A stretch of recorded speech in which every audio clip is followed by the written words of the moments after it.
muli, no, at ganun din sa ating tagapangnood. Tunay nga na napakasarap ng ating pagpupurit, pagsamba sa ating Panginoon. Amen? Daman-daman natin yung presensya ng ating Panginoon. At sabi nga ng Panginoon, sa salita ng ating Panginoon, sa presensya ng Diyos ay there is fullness of joy. Diba? May kagalakan, may pag-asa, may kapangyarihan. At yan po yung isa sa ating topic sa umagang ito na pinamagatan ko nga pong God is with us. No? Kasama natin ng Diyos. Kasama po ba natin ang ating Diyos sa umagang ito? Amen. At ang ating pong konteksto, no, ay ating pong makikita. Sorry po, nalalaglag. Sa Joshua chapter 1 verse 5 to 9, no? Joshua chapter 5 to 9. No, sumandali po tayong yumuko at tayo po'y manalangin.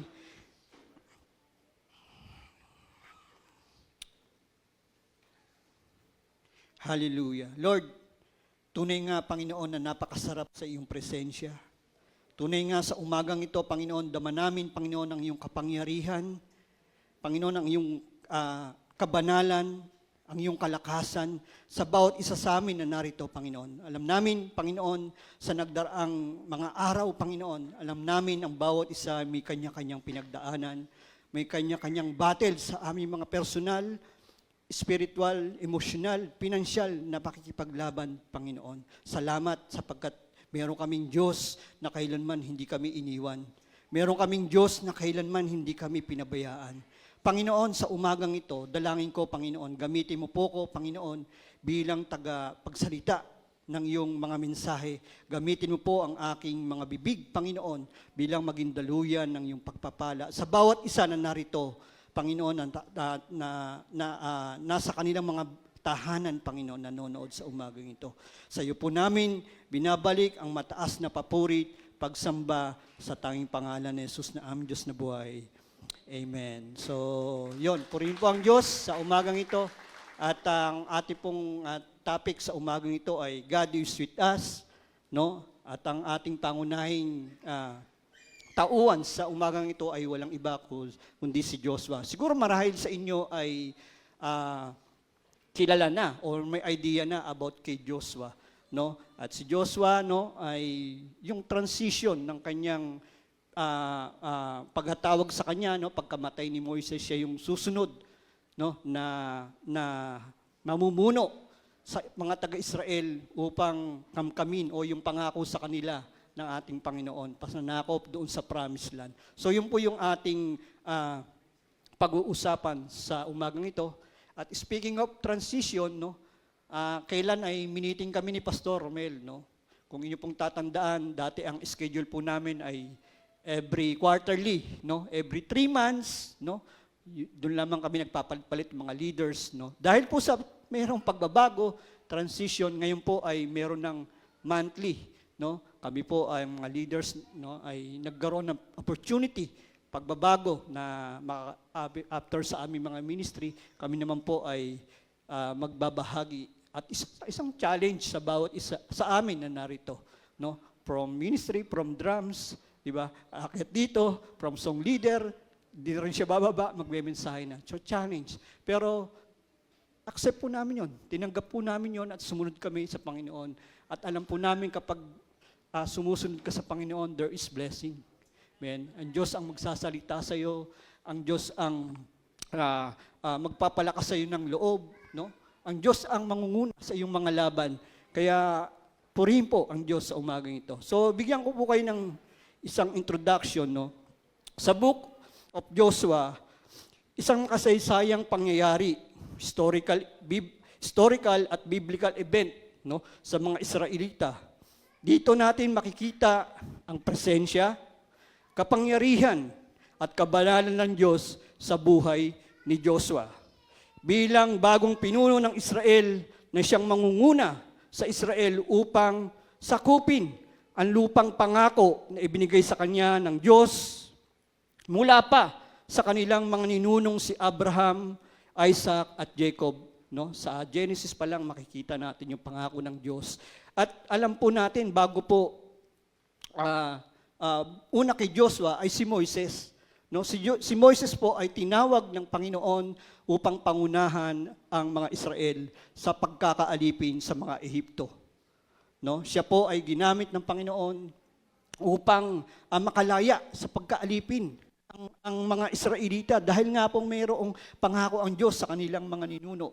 At bilang susunod, no, halili, transition sa buhay ni Joshua, ay napakahirap po yun. Kasi si Joshua po, ay assistant lang siya ni Moises eh. Ngayon, nung namatay si Moises, siya ay inappoint, no? Siya ay isinugo, kinausap ng ating Panginoon at siya ang mangunguna kapalit ni Moises bilang pinuno na sasakop sa lupang pangako ng Israel. Ngayon, mga magulang at kapatid, no, sa ating mababasa, sabi dito sa verse 5, Joshua chapter 1 verse 5, walang makakagapi sa iyo habang ikaw ay nabubuhay. Ang Diyos po ang nagsasalita nito kay Joshua. Sasamahan kita, gaya ng patnubay ko kay Moises. Hindi kita iiwan, ni hindi kita pababayaan. Verse 6, magpakatatag ka at lakasan mo ang iyong loob, sapagkat ikaw ang mamumuno sa bayang ito, pagsakop nila sa lupaing ibibigay ko sa kanila, ayon sa aking pangako sa inyong mga ninuno. Verse 7, basta't magpakatatag ka, lakasan mo ang iyong loob, sundin mong mabuti ang buong kautusan ibinigay sa inyo ni Moises, huwag kang susuway sa anumang nakasaad doon at magtatagumpay ka saan ka man magpunta. Verse 8, huwag mong kaliligtaang basahin ang aklat ng kautusan. Pagbulay-bulayan mo iyon araw at gabi upang matupad mo ang lahat ng nakasad doon. Sa ganon, magiging masagana at matagumpay ang iyong pamumuhay. Verse 9, tandaan mo ang bilin ko. Magpakatatag ka at lakasan mo ang iyong loob. Huwag kang matatakot at mawawalan ng pag-asa sapagkat akong si Yahweh na iyong Diyos ay kasama mo saan ka man magpunta. Amen? Napaka-encouraging word, no? Napaka-tibay, no? Na ang Diyos ang nagsasalita sa iyo nito, no? Gawin nating personal. At alam nga po natin, no? Isang hamon kay Joshua ang maging pinuno ng taga-Israel. Kasi bakit po? Unang-una, ang Israelita ay matitigas ang ulo. 'Di ba? Pangalawa, ang mga Israelita ay reklamador. 'Di ba? Panahon pa ni Moises, nandun sila sa disyerto, sa lupang ilang, no? Puro reklamo sila kay Moises, no? Bakit? Sabi niya, Moises, bakit? Ang sarap na ng buhay namin dito sa Ehipto, kahit alipin kami, basta, 'di ba? Parang gano'n, no? Tapos hindi nila nakita yung kabutihan ng Diyos, no? From Red Sea, tumawid sila, no? Yung kapangyarihan ng Panginoon, bakit nahati ang dagat, nakatawid ang mga Ehipto, no? At ang mga Ehipto, no, yung mahabol sa kanila ay nalunod, nalumubog. No, hindi nila nakapangyarihan mula sa disyerto. No, sa tuwing umaga, meron silang mana, o pagkain. Sa gabi naman, mayroong apoy, no, na nagsisilbing liwanag at proteksyon para sa mababangis na ayop. At kung umaga naman, merong ulap na lilim na nagbibigay sa kanila ng lilim.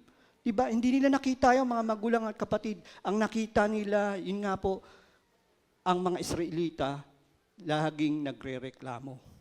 Ang mga Israelita, hindi sumusunod sa Diyos. Ang mga Israelita, walang contentment. Makasarili, di ba?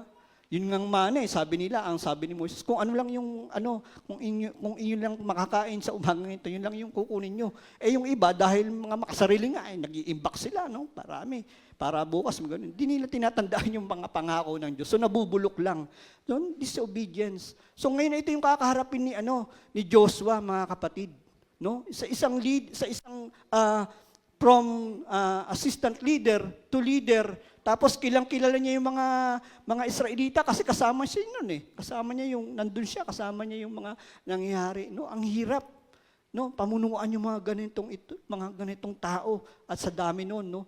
'Di ba? Transition ng kanyang buhay. Pangalawa, sasakupin nila ang lupang pangako. Ngayon, Ang pangalawang problema ni Joshua, yung mga Israelita, ay wala naman ito sapat na kayanan para makipaglaban.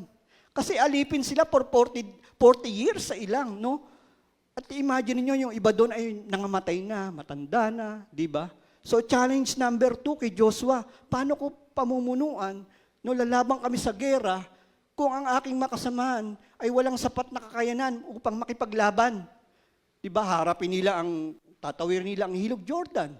Di ba? Bago sila after nilang tawirin ang Ilog Jordan, haharapin nila yung walls of Jericho, no? Sa isang military, no? Kapag nasa advantage position ka, mga kapatid, lamang yung panalo mo. Di ba? Lamang yung victory mo kasi nasa advantage position ka. Ngayon ang mga Israelita, lulusubin nila yung walls of Jericho. Ang taas nun. Nasa ilalim sila, bago nila malusob yun, maraming mamamatay sa kanila kasi napaka-easy i-target sila dahil nasa nakapwesto ng mataas yung mga Jericho. So, problem number 2, challenge number 2. Amen? Diba? Ang daming kakaharapin pa ng mga problema ni Joshua sa pamumuno para makapunta o masakop nila ang lupang pangako. Ngayon, mga kapatid, just like Joshua, sa ating kapanahunan, sa ating buhay ngayon, tayo rin ay dumadaan sa iba't ibang challenge ng ating buhay. Amen? Marami tayong mga bagay na nakakaharap sa araw-araw ng ating buhay, challenges, pagsubok, trials, tukso, kung anuman, di ba? At na minsan nagbibigay na nawawalan tayo ng lakas ng loob. Minsan nag-worry tayo, minsan nangangamba tayo, just like Joshua.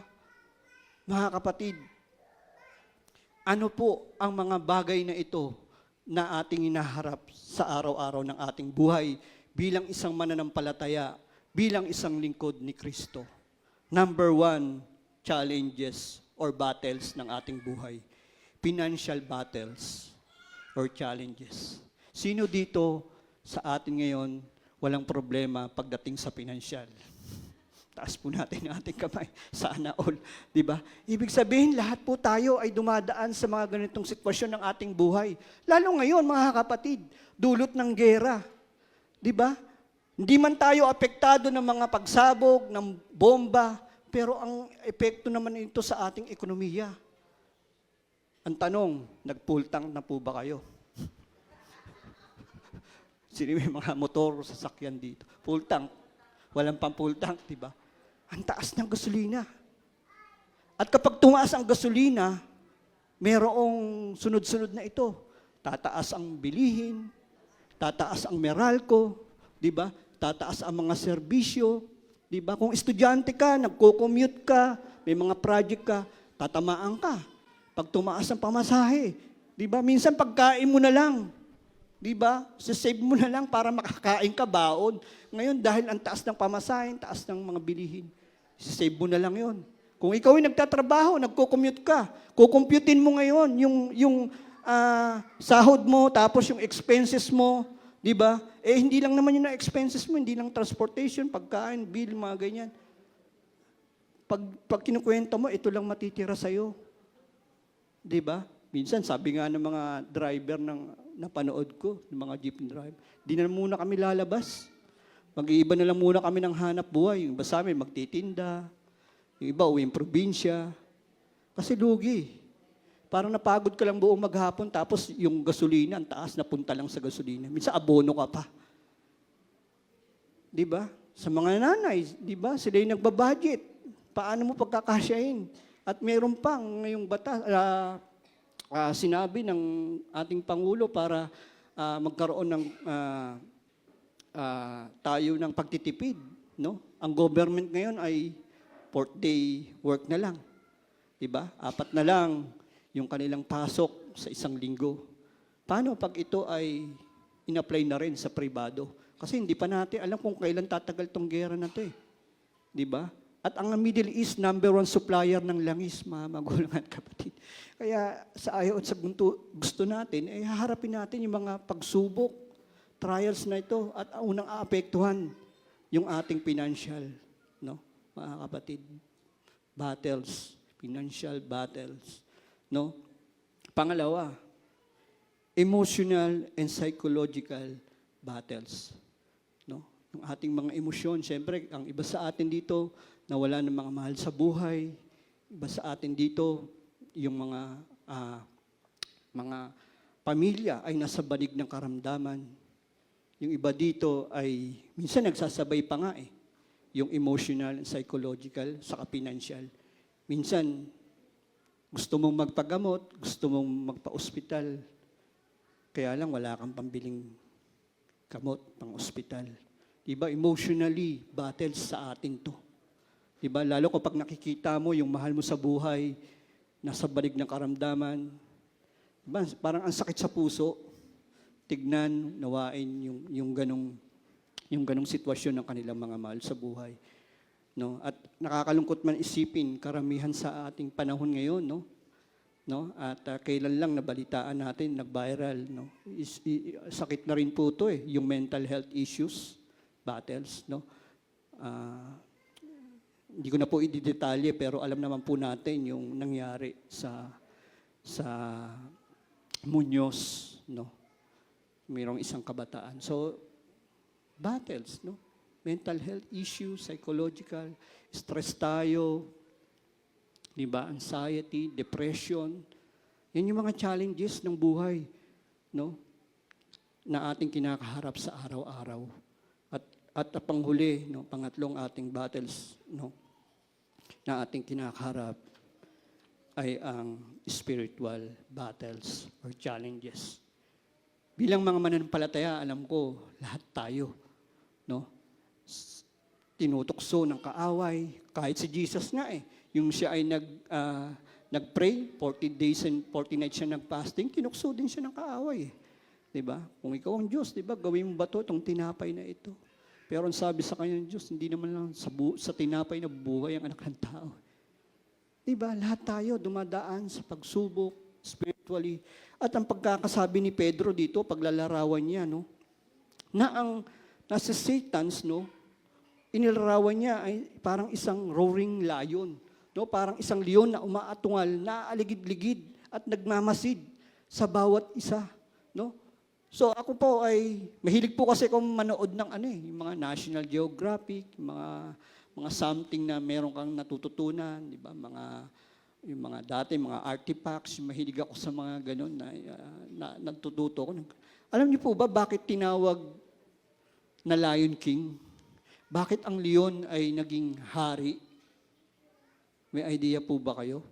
Kung laki ang pagbabatayan, dapat ang king ay ang elepante. Di ba? Kasi ang laki ng elepante. Di ba? Ang taas. Dapat siya yung king. Kasi elepante siya. Kaya lang hindi May isa akong napanood, pinag-aaralan niya yung characters ng mga lion. At sabi niya na amaze siya. Kasi ang lion, bukod sa magaling silang hunter, no? Ang galing nila mag-isip.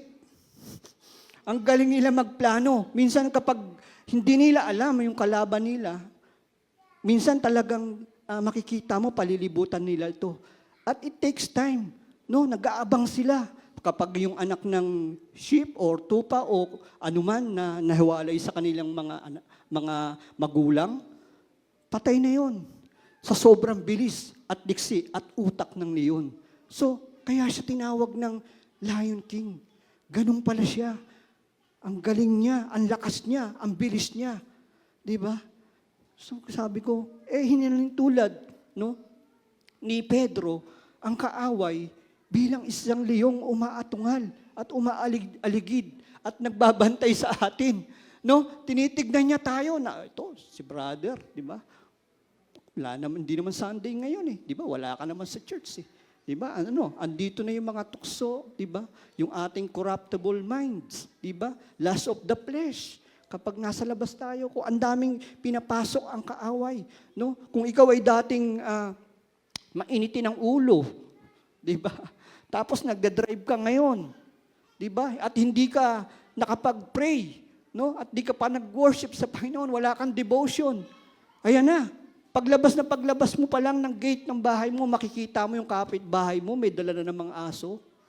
Eh yung kapitbahay mo na yun, yung nakikita mo sa CCTV na nagpapadumi ng, di ba? Doon pa lang, may inis ka na kasi marami na siyang nagawa sa'yo eh. Lalo paglabas mo sa highway, yung mga iilan mga motor, no? Na nakasignal ka na sa kanan, bilang may susulpot, mabilis. Di ba, paliko ka na. Tapos pag nasagi mo, parang ikaw pa yung may kasalanan. Di ba? Parang ikaw pa yung, parang minsan nauuna pa yung busina bago yung, minor eh. Di ba? Busina muna, kasi sila, magbibilis yun, paliko ka na eh. Di ba? Nasa kanan ka na. Imbis na bagalan nila, ipapasok nila yun. Ngayon, pag nadali mo, kamot ulo. Di ba? Ganun lang. Dali na yung sasakyan mo. So, ang hirap. Paano kung mainit ulo mo ng time na yun? Di ba? Nakita naman natin sa social media, yung mga nagba-viral, di ba? Away dito, di ba? Dahil nga, realidad ng buhay. No? Marami tayong dinadaanan. No? Kasi ang napunta dito ang kaaway, to kill and to destroy. No? Para tayo ay mawala sa ating pag-ibig, sa ating pananampalataya. Gagawin niya ang lahat ng bagay na ikakatisod natin, panghihina natin. Ang purpose niya lang ay sirain tayo. Masira yung patotoo mo, yung relasyon mo sa Diyos, di ba? Hanggang isang araw, pakita mo ng sarili mo, minsan, papaalam ka lang kay Pastor, di po muna ako makakandalo, mag-online na lang po muna ako. Parang ang bait, no? Yes. Pastor, kasi may, pwede po, mag-online na lang po muna ako. Di ba? Yes. Parang pagdating mga ilang linggo, nasanay na, puro online, hanggat minsan pagdating ng panahon, hindi na nakikita ni Pastor na nag-online sa ating gawain. Ibig sabihin, nawala na sa Panginoon. Mga kapatid, kanina po yung ating pananambahan, yung ating worship. Di ba tila ang sarap sa presensya ng ating Panginoon? Ito parang ayaw na nga natin tumigil. Di ba? Parang gusto na natin, doon lang tayo sa worship. Doon tayo sa presensya ng Panginoon. Kasi nga, sa presensya ng Panginoon, there is fullness of joy. Ngayon, ano pong mga katangian ni Joshua na pwede nating ma-apply sa ating buhay kung bakit siya nananagumpay sa kanyang buhay kasama ang Diyos? Paano niya natawid ang ilog Jordan?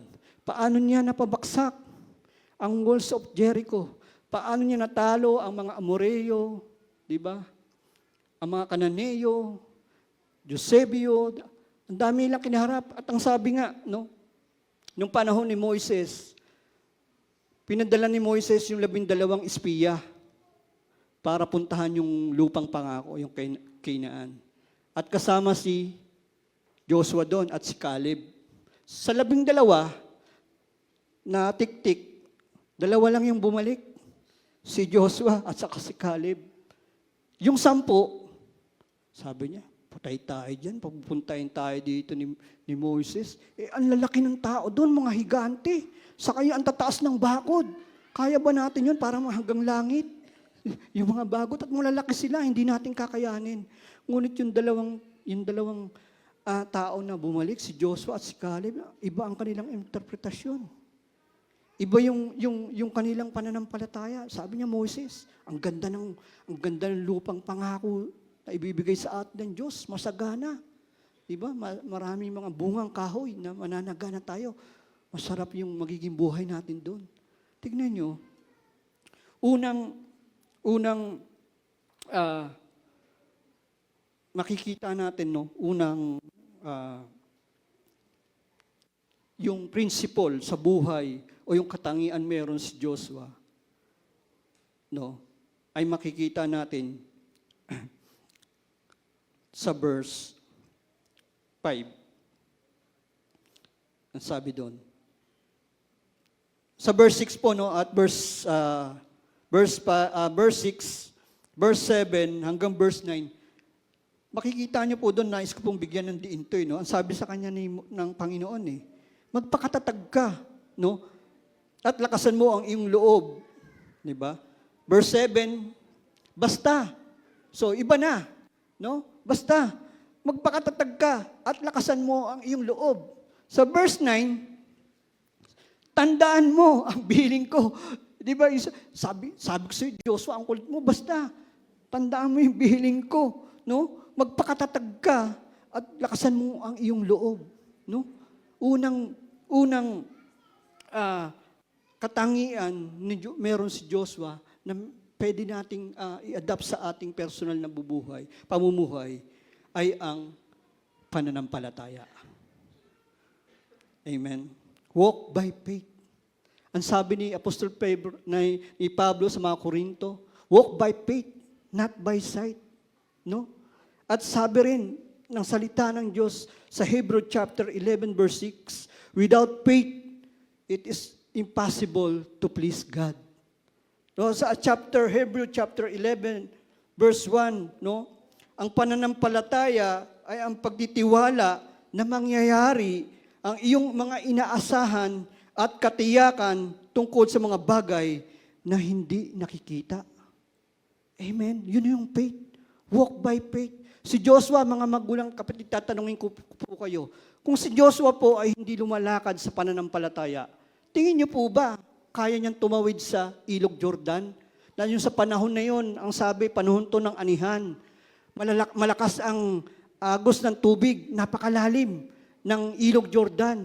At napaka-imposible na tumawid sila doon sapagkat lahat sila ay tatangayin. Anumang gawin nila ang paraan. No? Imposible. Pangalawa, kung si Joshua ay walang pananampalataya at hindi lumalakad sa pananampalataya, hindi doon sa mga bagay na kanyang nakikita, matatagumpayan niya ba yung walls of Jericho? Kasi kung titignan niya lamang ito, mga kapatid, luging-lugi ka na kung ikaw yung general. No? Anong strategic ang gagawin mo para makapasok ka sa walls of Jericho? Kasi napakataas at napakatibay ng bakod. Kung titignan niya yung mga bagay na ito, kaya niya ba? Kaya sa verse 6, verse 7, verse 9, ang sabi sa kanya ng Panginoon, magpakatatag ka at lakasan mo ang iyong loob. Mga magulang at kapatid, bawat isa sa atin, sinasabi natin kanina, ano yung mga battles natin sa ating buhay. No, maging ito man ay pinansyal, no, maging ito man ay emotional, psychological, di ba? Maging ito man ay spiritual. Magulang at kapatid, dapat tayo lumakad sa ating pananampalataya. Lumakad tayo hindi base doon sa anong sitwasyon, anong nararamdaman natin kapag tinignan natin ang taas ng gasolina, ang taas, di ba? Ang taas ng gasolina, ang taas ng mga bilihin, ang taas ng mga Meralco. Kung ikaw may negosyo ka ng pagtitinda, ay aapektuhan yan. Tataas ang LPG, tataas ang mga sahog. Di ba? Kung ikaw ay may negosyo, no, ano man mga negosyo mo, transportasyon, lugi. Kung titignan natin yung mga bagay na gayon, no, at lumalakad tayo dahil sa pananampalataya natin, walk by faith, not by sight, mapagtatagumpayan natin ang mga bagay na ito. Amen? Kagaya ni Joshua, sapagkat ang sabi ng Panginoon sa kanya sa verse 5, walang makagagapi sa iyo habang ikaw ay nabubuhay.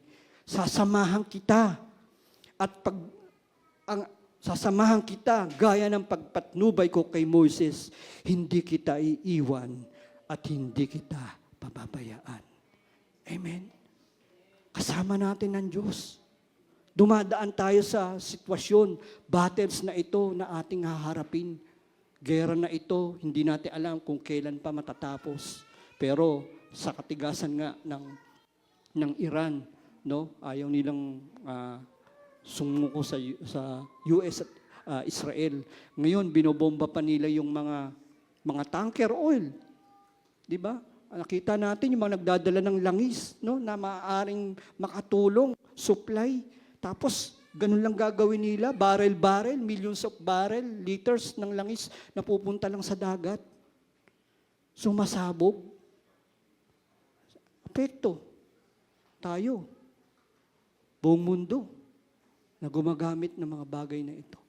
Panginoon, mga kapatid, mga magulang kapatid, sa ating buhay, hindi natin magtatagumpayan kung sa ating sarili lang. Yung mga battles natin ito sa ating buhay, tandaan natin, lumakad tayo sa ating pananampalataya. At kapag lumakad tayo sa ating pananampalataya, pinanghawakan natin ang mga salita at mga pangako ng Diyos, gaya ng ginawa ni Joshua, sasamahan kita saan ka man magpunta. Huwag kang matakot. Lakasan mo ang iyong loob. Mga magulang at kapatid, God is with us. Amen? Kasama natin ang Diyos sa laban na ito. Pangalawang punto, anong merong katangian o principle sa buhay si Joshua? Obedience heart. Pusong masunurin. Sa tingin niyo po ba, kung hindi sinusunod ni Joshua ang mga salita at bilin ng Diyos sa kanyang buhay, magtatagumpay siya? Amen? Hindi, di ba? Makikita po natin, meron po ba tayong picture ng yung Ilog Jordan? Yan.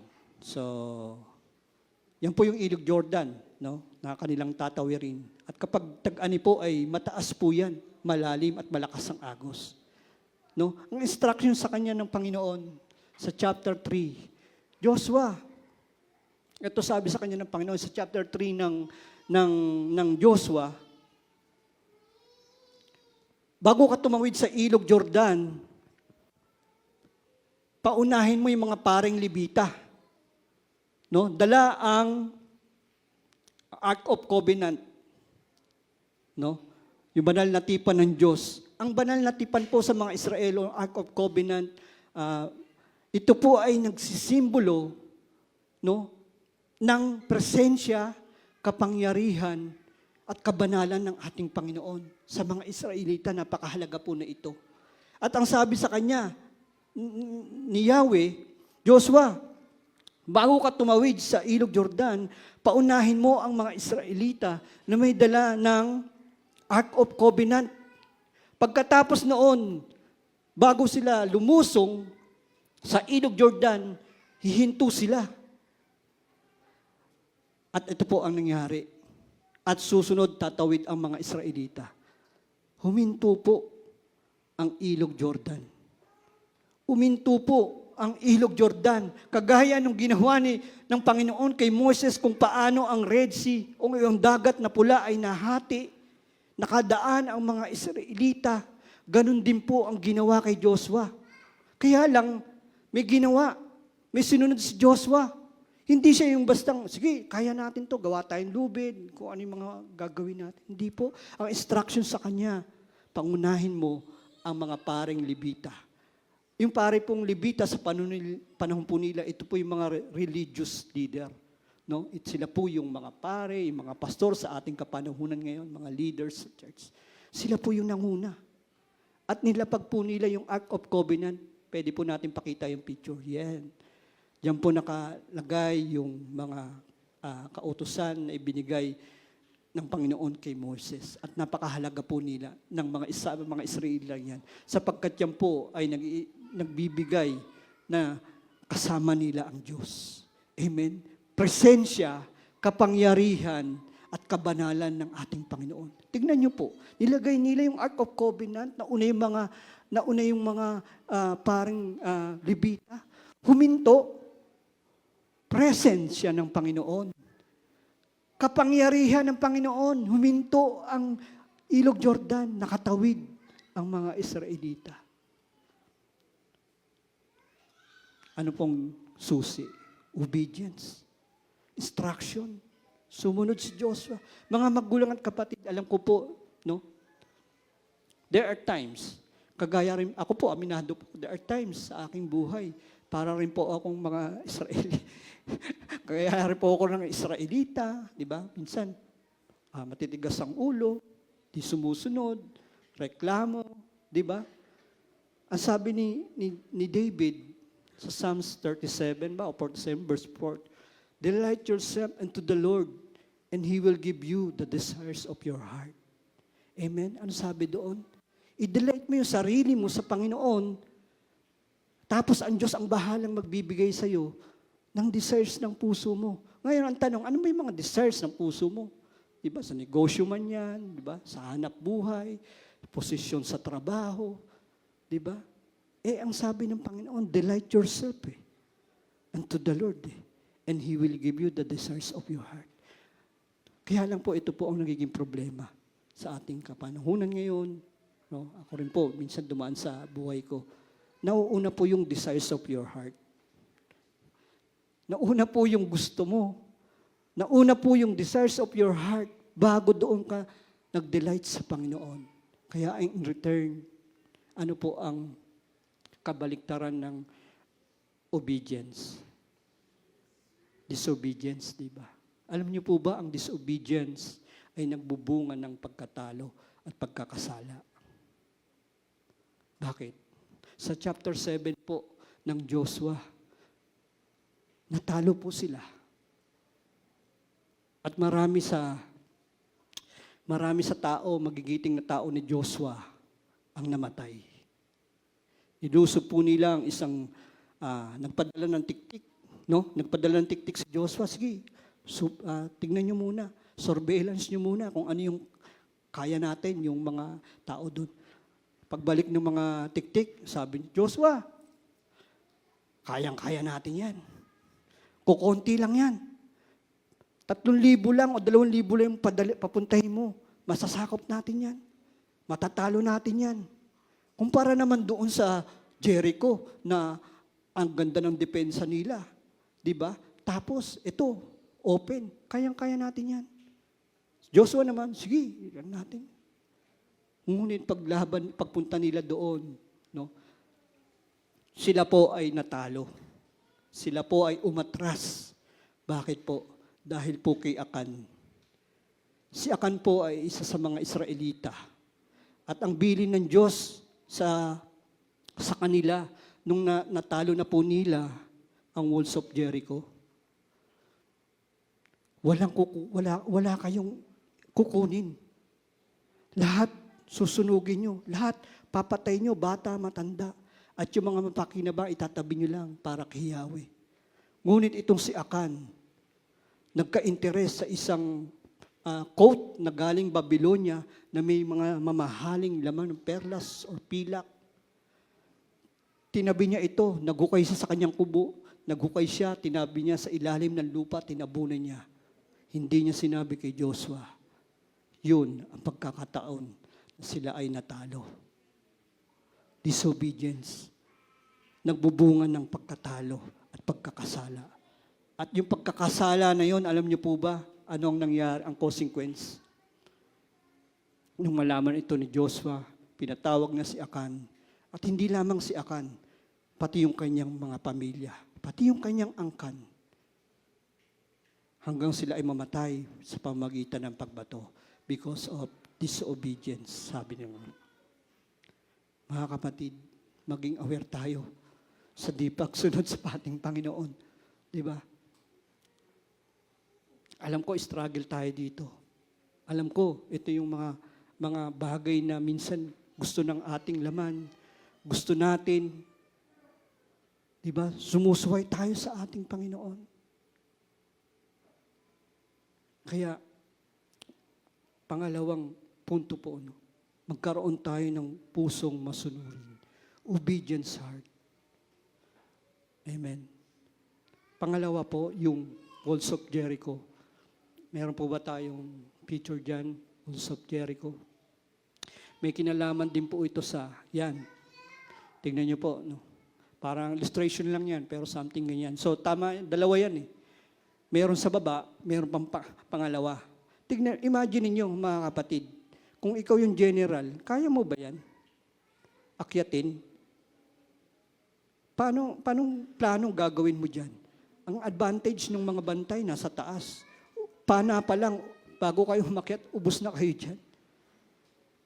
Anong instruction? binigay ni Yahweh kay Joshua upang bumaksak ang walls of Jericho. Mga magulang at kapatid, ang sabi ng Panginoon kay Joshua, itikom niyo yung mga bibig. Shout out. Huwag kayo magsasalita. Umikot kayo ng 7 beses sa walls of Jericho. Araw-araw, ikot sila.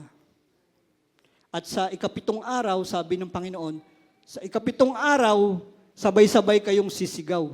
Ngayon, pinauna niya yung mga paring Levita na naman, no? Yung mga religious leader ng time na yon, may dalang trumpet, no, horn. Yung mga Israelita, wala, basta ikot lang, ikot sila. Isang araw, balik sa kampo, pahinga. Kinaumagahan, ikot na naman. Walang sasalita. Iba yung mga Israelita reklamador. Tignan nyo, ang galing ni Yahweh, no? Siguro kung isang araw pa lang yun, puro reklamo na maririnig natin doon. Pambira naman to si Joshua. Gagawin natin, ikot lang tayo ng ikot, parang kanta ni Sarah G. Ikot, ikot, ikot lang na ikot, ikot. Diba? Walang nangyayari, ikot. Isa, araw, 2 araw, ikot. Balik sa kampo. 3 araw, ikot. Pero ito, sumunod sila sa instruction ng Panginoon. At sa ika-7 araw ng kanilang pag-ikot, sabay-sabay silang sumigaw. No? Siguro sinabi nila, Yahweh, o anuman ang kanilang sinabi. Ang sabi po doon, bumaksak po ang walls of Jericho. Bumaksak po ang walls of Jericho, madali po nilang nakubkob ang Jericho. Obedience, it takes time. Matuto kang maghintay. Matuto kang magtiis. Ang problema kasi, yun nga no, kagaya tayo ni Israel, hindi tayo matiisip. Gusto natin parang instant, mabilis. Dahil gusto natin, yung desires ng heart natin. Pero, tignan niyo yung bunga. Sumunod sila sa Panginoon. 7 araw silang nag-iikot sa walls of Jericho. Dahil alam nila, matatalo sila kung sa kanila lamang kalagayan, kalakasan. Obedient heart leads to victory. Amen. Ang pagsunod kay Kristo ay nagbubunga ng katagumpayan. Mga magulang at kapatid, anumang laban natin sa araw na ito, sumunod po tayo sa nais ng Panginoon. At ang Diyos na pa ang bahala sa ating mga problema, sa ating kinakaharap, sa ating mga battle sa ating buhay, no? Financial man yan, emotional, psychological, mental issues, di ba? Lalong higit sa lahat, yung ating spiritual na pamumuhay. Amen? Gusto niyo po bang makarating ng sa lupang pangako ng ating Panginoon? Magpatuloy po tayo sa ating Panginoon. Hanggang nabubuhay po tayo, sumunod po tayo sa Panginoon. Diba? Sa panahon nila, ang lupang pangako, yun yung Canaan. Diba? Sa atin, anong kapanahunan natin ngayon? Ano yung lupang pangako ng ating Diyos? Diba? Yung maging makasama natin ng Diyos sa heaven. Obedience heart. Amen. Pangatlo, at dito na po ako magtatapos.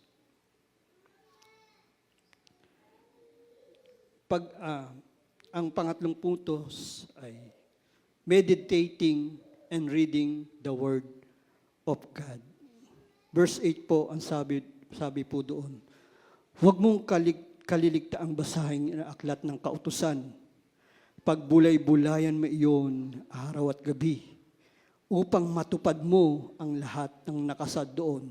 Sa ganun, magiging masagana at matagumpay ang iyong pamumuhay. Pangatlong karakter, meron si Joshua. Meditating the Word of God araw at gabi. Mga magulang at kapatid, ito po'y, nung nag-uusap po kami ni Pastor last Sunday, na-amaze po siya. sa ating pong Bible study. No, every Friday, no, ang bawat isa naglalaan ng oras, panahon, no, kahit gabi na, no, nag-o-online. At ito pong nakakatuwa. Ilan na po ba tayo ngayon? Nag-average po tayo ng 27, 28, no? So parang halos kalahati na ng kongregasyon natin. Di ba, every Friday. At ito po isang maganda. Meron na po nagpapatotoo. Di ba? At meron na po tayong song leader, no? Na itinalaga ni Pastor si Ate Candy. At hindi lang yon, no? Meron na siyang, meron na, nung Friday, meron ng, may background music na, may -1. Sabi ko pa, parang nasa, parang na tayong church service. Di ba, ang ganda pa yung inawit natin kanina, ano ba yung pangalawang song? Sukdulang Biyaya. Yung po ba yung kinanta mo, Ate Candy, last Friday, Sukdulang Biyaya?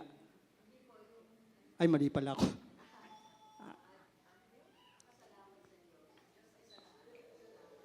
Basta something na gano'n. So, ang ganda, no? Ganda, sabi ko, nakakatuwa naman. At ito po yun. Hindi po natin namamalayan yung oras.